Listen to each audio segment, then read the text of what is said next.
think that we are allowed to be upset about what's going on with TikTok. And I think, and it's not just livelihoods and money, because people are like, oh, we'll just go somewhere else. And I don't think people realize how difficult it is. Right. That this is our job now. And because of TikTok, we've been able to make other kinds of content and things like that. And that's been amazing. But I think people are very dismissive of TikTok as a platform. And as when we say it's our community, they're like, oh, we'll just go, go somewhere else, find it somewhere else. Like I've said this to other people, like I did not meet another autistic person until I was an adult. I did not have a community of autistic people until TikTok.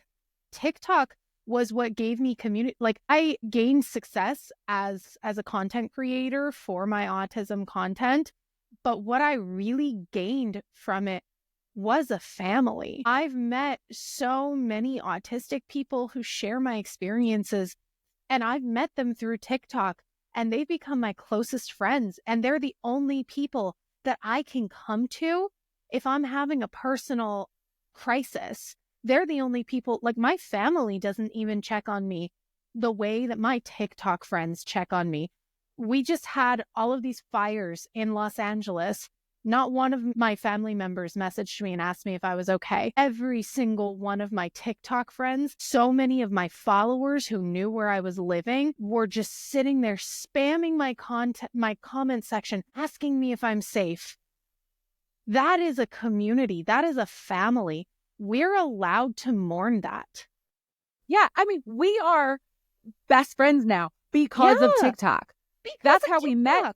That's how we've got a little group chat of autistic folks of that. Again, I was at 99% of it. We met because of TikTok. I got a diagnosis because of TikTok. I came on being like, hey, I'm ADHD. And by meeting other high masking autistic adult women, I did not know any autistic women until TikTok. I was an autism specialist working in the disability community. But again, everybody was focused on little boys. And so that's not just your experience either. Like I've heard so many other autism specialists talk about that from TikTok, like saying like, oh, like I was an autism specialist. I should have been able to see these signs. And then wait a second, hold on. Like it's so sad. And for the people who are like, oh, well, the autism community will still exist. Well, the thing is TikTok made the autism community accessible to everyone. Yes. It brought it mainstream. Because you look at something like YouTube is so professional. The level of professionalism you have to have. And it's not like you can just find people really easily, right? No, you have to go out searching carefully, okay? And TikTok has its own unique algorithm. Like I didn't search for autism TikTok when I joined TikTok. They were like, you belong here. It literally, it just zeroed in and it was like, I'm gonna stick you over there. And it's probably a joke. Where like, they're like, TikTok knew I was autistic before I knew I was autistic. Yeah. Every time. And it's like, it's so true. And it's because TikTok gave autistic people a voice that we've never really had before. I know that there's always been autism advocates online. There always has been. Absolutely. But again, like the work of Neurodivergent Rebel in particular, Neurodivergent Rebel's been doing her work for 20 years, basically since the internet was a thing. Yeah. And that work is so valuable. But at the same time, we did not have access to that level of work until on a widespread scale until TikTok. You had to go searching for that. And most of us didn't even consider that was something we could search for. Right. I didn't even know there was an autism community. Right. You'd have to go look into a blog or search all these places. And instead it's oh, here you go. It's right here in front of you. And again, you don't have to be this prolific blogger or have a YouTube studio. It's here's me in my house. Okay. It's me on my phone asking a question to the larger community. Hey, does anybody else struggle with this? And instantaneously you have 1,000 other people who've experienced that exact same thing. Yes. Who can share with you.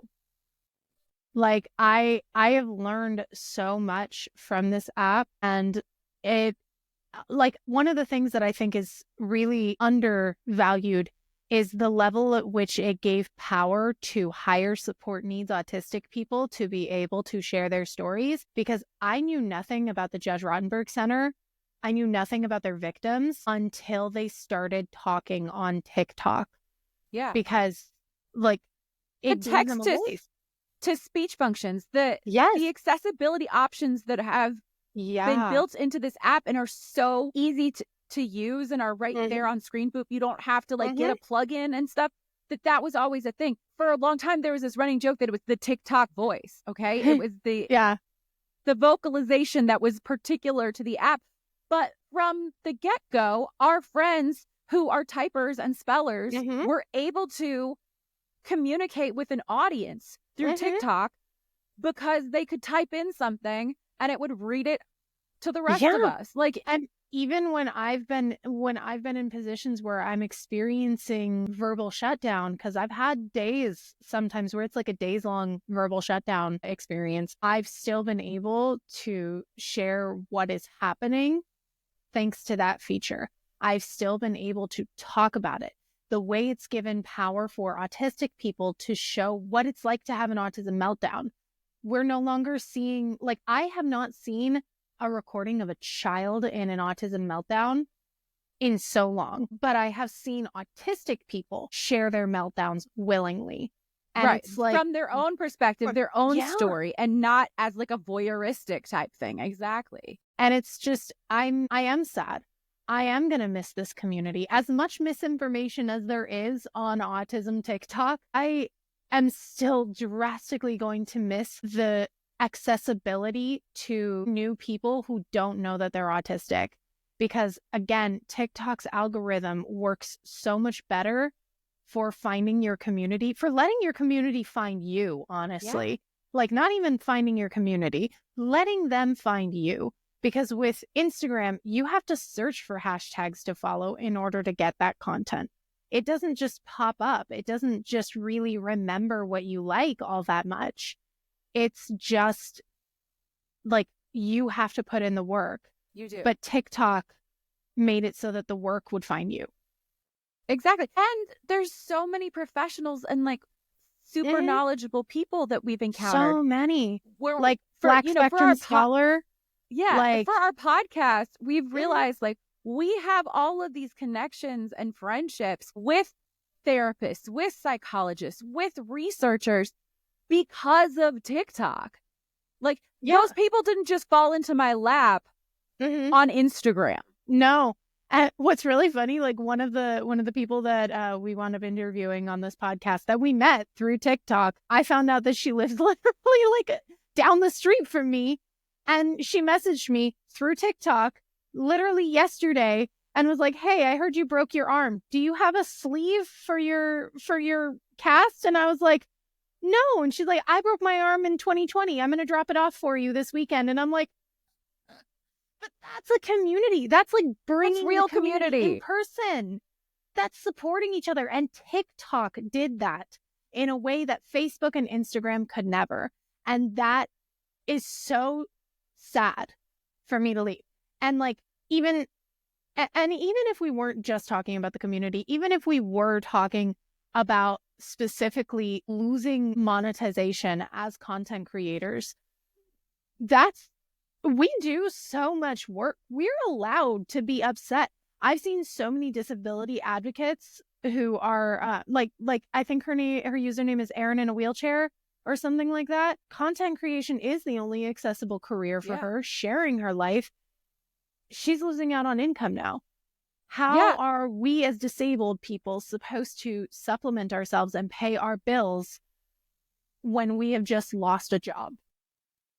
We have multiple friends who are physically disabled and don't leave their homes very frequently because they can't leave their homes. It's just not accessible to them.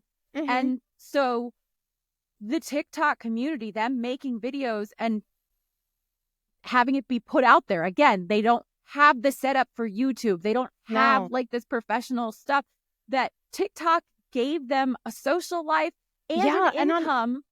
On top of that, everything. TikTok's edit in-app features where they combined CapCut and TikTok. That is a game changer for accessible content creation that no other app has done. No other app has mimicked it. No other app has been able to do it. Instagram Reels is awful to edit on, and they have not made that easier. But that is such an easy way for autistic people and disabled people to edit their content and post it. Like when I edit my YouTube content, I have to go through, I use Adobe Premiere, and that, for one, is expensive. I pay a monthly subscription for that. And two, it is also not exactly user-friendly. Like and that's just a valid criticism of a program that I still love, but it's not user-friendly. It's taken me over a year to get to the point where I can actually use Adobe Premiere Pro and Adobe After Effects to actually make my content the way I want it to be made. It's taken me over a year to learn that system, and I'm still learning new things. Right now, we're recording this on Riverside, which is a phenomenal program, but again, that we have to pay for, that we have to subscribe to, and takes a lot more effort to learn how to do these editing things versus in TikTok, you push a button and you're done. And it's on your phone, and it's so user-friendly, and it's free. So much. And the options are amazing. That was the thing that we were talking about going on Facebook Live, a friend of mine and I, and we were like, I wish that they had the filter options like TikTok does, because like we're both going through perimenopause and our skin is a mess. And so I have to do full, makeup. I have to do full stage makeup in order to go on camera on other platforms versus TikTok. I can be in bed on a low spoons day. I'm having a flare up. Okay. I can't get up, but I can push a button on my phone and it'll just you look nice. Makeup on my face so I don't feel so gross.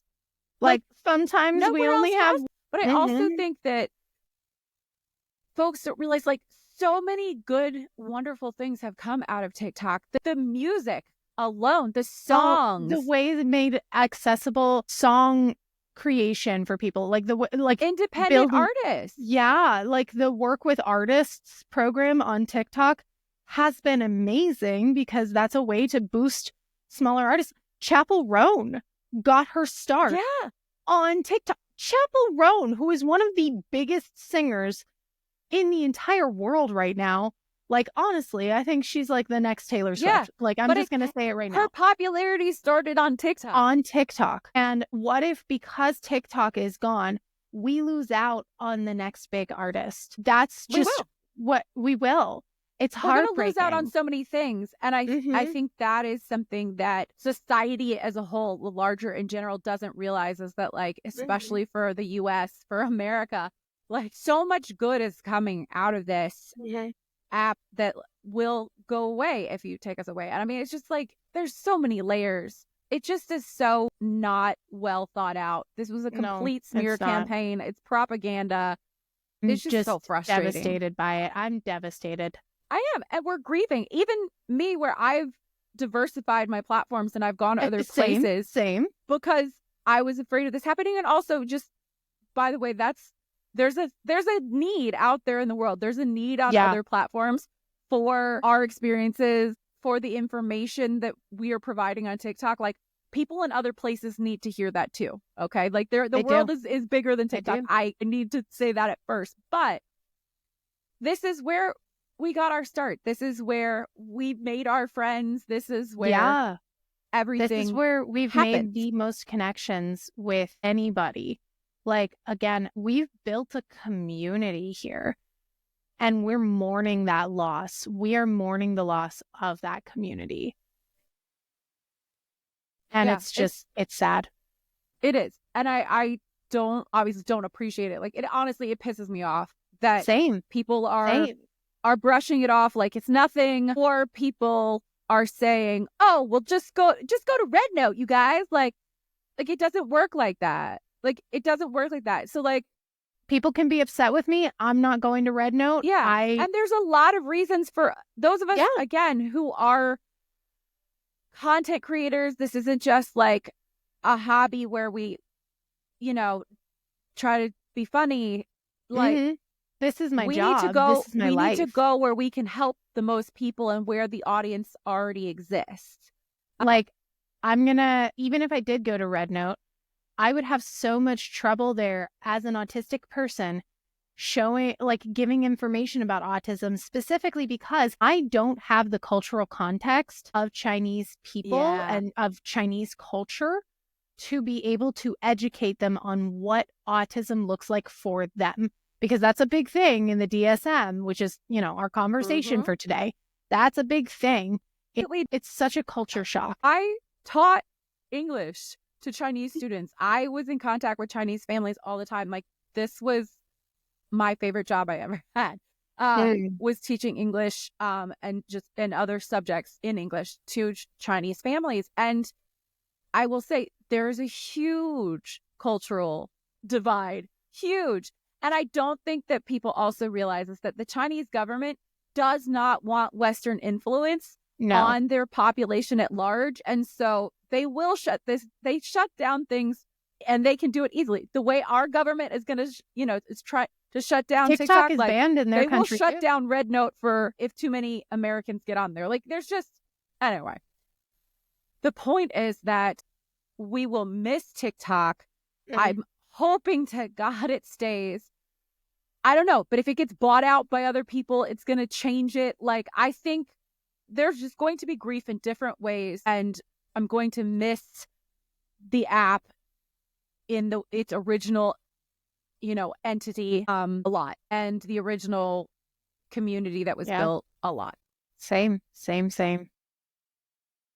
But if you do want to, kind of rebuild some of that community and be a part of things, like Ricky and I, are putting out the Asking Autistic podcast soon. And you can find both of us on all the other platforms. Including Blue Sky for me. Oh, okay. You're getting fancy. I'm getting fancy. But I really will say that as much as I'm going to miss TikTok, also keep in mind that the world is bigger than TikTok. And there's hundreds of thousands to millions of people in other places who want to build a community with you there too. So come find us. Brains and Spoons.